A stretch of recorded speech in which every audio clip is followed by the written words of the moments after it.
պարտադիր զինվորական ծառայությունից։ Այստեղ պատիժը պետք է լինի շատ խիստ ու շատ խիստ, բայց ոչ թե նրանց, ովքեր ինչ-ինչ պատճառներով խուսափում են ծառայություն, այլ նրանց, ովքեր կարողանում են այստեղ իրավապահ համակարգի դերը տարբեր, ես հիմա չեմ ուզում նշել կոնկրետ ինչ ձևերով են ազատում իրենց երեխաներին, որ չհուշեմ մարդկանց ինչեր են անում, բայց սարսափելի բաներ են անում իրենց երեխաների հետ, արդեն իսկ բանակում ծառայող երեխաների, տղաների հետ, որովհետև նրանք ստիպված ծառայում են նաև այդ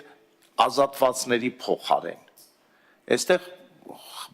մենք պետք է հասկանանք, մենք հասարակություն ենք, պետություն ենք։ Ես մի անգամ լիագումար նիստերից մեկում առաջարկեցի, եկեք ամեն զորակոչից հետո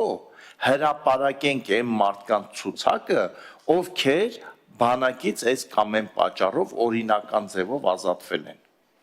որ հասարակական վերահսկողություն լինի, որ